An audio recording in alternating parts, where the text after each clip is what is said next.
Question है number series का। यहाँ पर प्रश्न में नंबर सीरीज दी हुई है।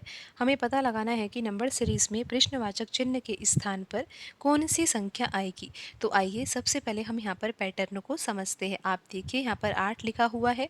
8 के बाद अगली संख्या यहाँ पर 11 है। तो आप ऐसा सोच रहे होंगे कि यहाँ पर हम अंतर ही निकाल लेते हैं तो क्या पता उनसे आंसर आ जाए। तो 8 और 11 के बीच में अंतर 3 का है तो हम यहाँ पर 3 लिख देते हैं। फिर आगे देखिए 11 के बाद 17 लिखा हुआ है। तो यहाँ पर आपको अंतर पता लग रहा होगा 6 का है। तो अब आप ऐसा सोच रहे होंगे कि यहाँ पर 3 है, यहाँ पर 6 है, तो यहाँ पर अब आगे अंतर किसका होना चाहिए? 9 का होना चाहिए। और उसके आगे कितना होना चाहिए? 12 का होना चाहिए। 3 के पहाड़े को अगर लिखेंगे तो यहाँ पर 9 आएगा और यहाँ पर 12 आ जाएगा। अब हमने डिफरेंस लिख ही लिया है तो हम यहाँ पर संख्या भी लिख सकते हैं। हमें पता है कि 17 और उसके बाद जो अगली संख्या आएगी उसके बीच में जो अंतर यहाँ पर कितना आएगा? 9 का आएगा। तो यहाँ पर 9 का अंतर तो जब ही आ सकता है ना, जब यहाँ पर हम प्रश्न चिन्ह के स्थान पर क्या लिख दे? 26 लिख दे। क्योंकि 26 में से 17 घटाने पर कितना आ जाएगा? 9 आ जाएगा। यहाँ पर तो ठीक हो जाएगा कि यहाँ पर अंतर 9 आ गया। लेकिन फिर ये भी तो देखिए कि 26 के बाद 65 लिखा हुआ है तो यहाँ पर तो अंतर 12 का नहीं होगा ना। तो फिर ये तरीका भी यहाँ पर सही नहीं होगा। अब हम किसी और पैटर्न से प्रश्न को हल करने का प्रयास करते हैं। आप देखिए यहाँ पर 8 लिखा हुआ है। 8 से अगर 11 प्राप्त करना है तो यहाँ पर हम 8 लिख लेते हैं और बराबर में लिख लेते हैं 11। तो हम 8 का गुणा 2 से करेंगे तो 16 आ जाएगा। 16 में से 5 घटाने पर कितना आ जाएगा? 11 आ जाएगा। इस तरीके से भी यहाँ पर आंसर आ सकता है। अब देखिए 11 के बाद लिखा हुआ है 17। तो यहाँ पर हम 11 लिख देते हैं और बराबर में लिख देते हैं 17, क्योंकि 11 से हमें 17 प्राप्त करना है। तो 11 में हम 2 का गुणा कर देंगे और -5 कर देंगे तो यहाँ पर कितना आ जाएगा? 17 आ जाएगा। अब आपको यहाँ पर पैटर्न तो समझ में आ ही रहा होगा कि हमने क्या किया है, 2 का गुणा किया है और -5 कर रहे हैं। तो यहाँ पर हमें पता लगाना है कि 17 के बाद अगली संख्या क्या होगी।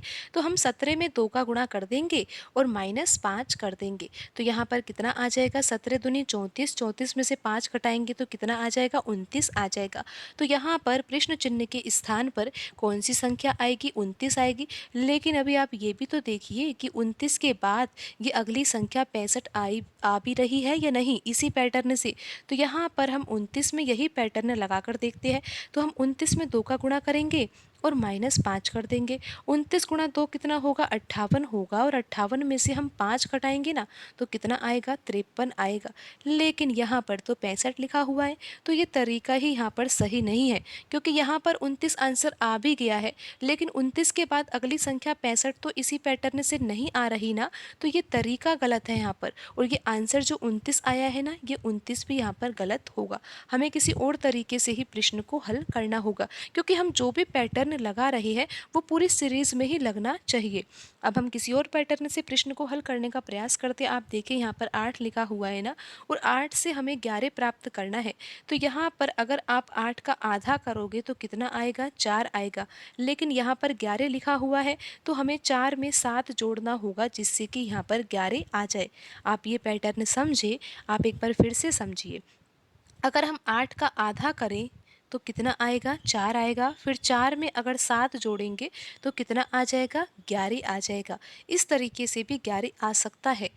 लेकिन हम इसको लिखेंगे किस तरीके से, आप उसको ध्यान दीजिए कि अगर हम 8 का आधा कर रहे हैं तो हम 8 गुणा 0.5 भी तो लिख सकते हैं, तब भी तो 4 ही आएगा ना। फिर यहाँ पर हम 7 जोड़ देंगे तो यहाँ पर बराबर में क्या आ जाएगा? 11 आ जाएगा।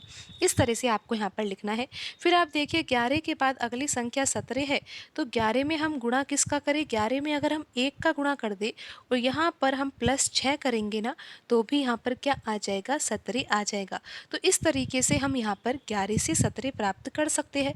अब हमें पता लगाना है कि 17 के बाद अगली संख्या क्या होगी। तो हम यही पैटर्न लगाते हैं। लेकिन पैटर्न को आप समझिए कि यहाँ पर तो हम 17 लिखेंगे, लेकिन गुणा किस संख्या का करेंगे? यहाँ पर हमने 0.5 से गुणा किया, फिर 1 से किया, तो यहाँ पर हम 1.5 से गुणा करेंगे।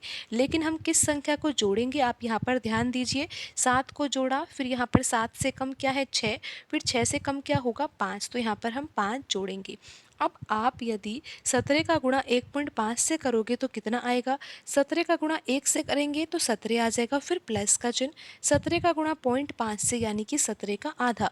17 का आधा कितना होता है? 8.5 होता है ना। तो 17 प्लस 8.5 कितना होगा? 25.5 होगा। अगर आप 17 गुणा 1.5 करोगे ना तो कितना आएगा? 25.5 आएगा। और 25.5 में हमें 5 भी जोड़ना है, तब जाकर आंसर यहाँ पर क्या आएगा? 30.5 आएगा। तो यहाँ पर प्रश्न चिन्ह के स्थान पर कौन सी संख्या आएगी? 30.5 आएगी। और आप ये देख ही सकते हो कि यहाँ पर ऑप्शन डी में लिखी हुई संख्या 30.5 है। लेकिन अभी हम आगे भी जांच करेंगे कि यहाँ पर 65 आ भी रहा है या नहीं। 30.5 को हम लेकर चलेंगे और लेकर क्या आना है? 30.5 के बाद की अगली संख्या क्या है? 65। तो हम देखते हैं कि यही पैटर्न लगाते हैं तो यहाँ पर 65 आ भी रहा है या नहीं। पैटर्न आपको पता है कि अब गुणा किस संख्या का करना होगा। यहाँ पर 1.5 से गुणा कर ही लिया है, तो अब अगले पद के लिए यहाँ पर 2 का गुणा करना होगा। और हमें यहाँ पर जोड़ना किस संख्या को होगा? आप देखिए यहाँ पर 5 को जोड़ा गया है, तो 5 से 1 कम 4 को यहाँ पर हमें जोड़ना होगा। 30.5 का गुणा अगर आप 2 से करोगे तो कितना आएगा? 61 आएगा। और 61 में अगर आप 4 जोड़ोगे तो कितना आ जाएगा? 65 आ जाएगा। और आप ये देख ही सकते हो कि यहाँ पर 65 ही लिखा हुआ है। 30.5 के बाद की अगली संख्या यहाँ पर क्या है? 65 है ना। तो यहाँ पर 30.5 बिल्कुल सही आंसर होगा और ये पैटर्न भी बिल्कुल सही है। ऑप्शन डी यहाँ पर सही होगा।